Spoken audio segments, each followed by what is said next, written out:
Pasensya, unang-una, nagpakasal yung anak ko, kaya wala ako, kaya bago ang lahat, nais kong magpaumanhin kay Selly, kay Nympha, kay Mian, kay Aaron, kay RG, at sa iba pa na hindi ko nasasagot. Nakita ko lang yung mga text ninyo nung dumating ako. So, na-stuck up pata ako sa Baguio. Nabutan ako ng Baguio kaya ang tagal kong bago makabalik. So paumanhin na lamang sa mga hindi nasagot at hindi napagbigyan ng kung ano-anong interview. So, you voted for SPGs? Nakisama lang ako kay BG at kay Bato. At sana manatiling buo ang tropang Duterte 5. At ma'am, dahil po doon, para sa pananitiling buo ng Duterte 5, kaya kayo sumama? Yes, kasi sabi ni Bong at saka ni Bato, committed sila kay Cheese. So, sunod-sunuran na lang po kami. So, ano expectation mo, ma'am? Are you hoping na hindi na maulit yung nangyari sa 2025 budget? Well, yes, at sana igalang rin ang mga rules ng kada committee. Dahil sana hindi na maulit ang nangyari doon sa Foreign Relations Committee. Mamunod ka na SONA mamaya sa House? Hindi na ako pupunta dahil nakaschedule pa rin ang walang kamatayang Nutribus at iba pang pagtulong sa ating mga nasalanta ng bagyo.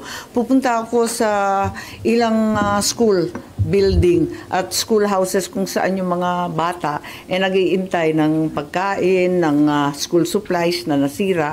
Pupunta na lamang ako doon. Naka-schedule kasi yun Tuloy-tuloy po kami nag-umpisa nung nauna doon sa Bagyong Krising. Pero saan na po inaasahan nyo sa SONA and PDM? Well, para sa akin, tama na yung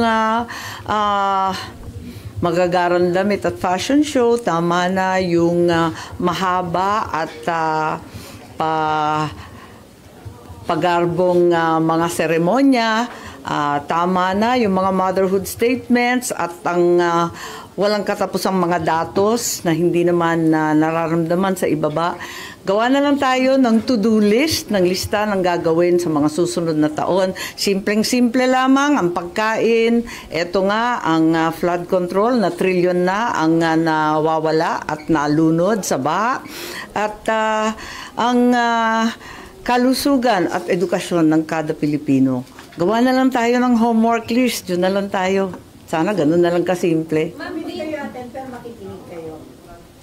Siguro. Oo.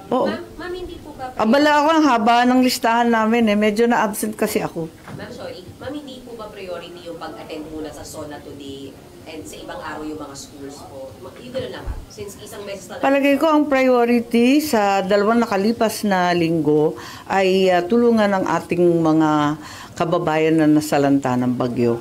Mukhang maliwanag naman yun. May namatay pa. Kaya talagang kinakailangan. Tutukan natin itong problema ng bagyo. Kumbaga, ito na nga ang new normal. Gawan natin ng paraan. Long term, medium term, short term. Dahil hanggang ngayon, wala pa naman ako nakikitang maayos na plano. As the President's sister, don't you think mahalaga na makita niya kayo doon? Marinig niyo personally yung kanya sasabihin po? Palagay ko marami naman akong dapat gawin at maitutulong. Pero ma'am, it doesn't mean naman na kinumbinsi kayo ni VP Sara not to attend also? Ay, hindi pa kami nag-uusap tungkol doon. I think hindi pa siya umuuwi. Itutuloy ko sa Senado sa aking ikalawang termino ang aking sinabi nung kampanya. Taguyod ang itim, ipaglaban ng tama, itama ang mali. Naka-leather ako kasi umuulan. Ma'am, sa impeachment lang, paano po bang mangyayari? Tingin niyo wala ng trial dahil dun sa SC decision po? Para sa akin, napakaliwanag. Galangin natin ang Korte Suprema at isang tabi ang politika. Total politika naman talaga ang impeachment. At ang mas mahalaga ngayon ay magtrabaho. So no need na mabotohan pa yung Senate kung susundin or hindi yung SC ruling ba? Hindi ko alam kung ano ang nais ng nakararami sa Senado. Hindi pa kami nagtitipon-tipon. Sa wakas, magkakaukus yata kami bukas. Natawa naman ako. First time. Excited ka, ma'am? Something new and completely different. Biro lang. Ma'am, going back to SONA, so walang halaga na sa inyo yung sasabihin ng Pangulo later on. Wala naman akong sinasabing ganun. But if, Makikinig tayo, ang akin lamang, sana ang simpleng listahan ng dapat gagawin ang dapat ipalabas. Have you spoken to VP Sara about yung nangyaring SC decision? Nagkausap na po kayo ng VP Sara? Does she welcome it?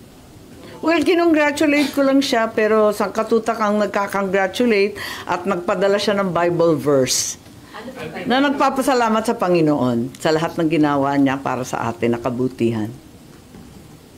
Should the Senate leadership address yung issue na sinasabing budget insertion sa 2020? Yes, they should. They should answer it squarely and openly.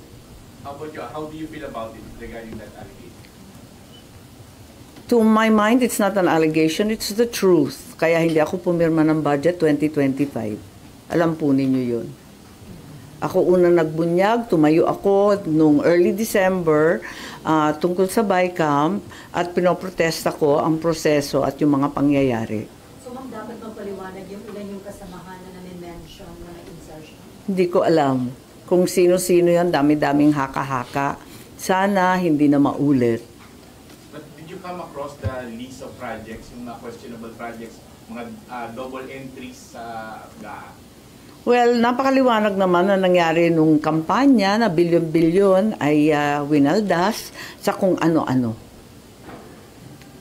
Kung yung hindi niyo po pag-attend mamaya po sa SONA, won't it be seen as yung dun sa rift niyo po with the President? Hindi, nakikiisa lamang ako sa Duterte Block po at hindi naman talaga pupunta. Hindi pumunta last year si Bongo, si Bato, hindi rin pupunta si Robin, ako rin, si Senator Marcoleta. Hindi ko alam kung ano ang desisyon.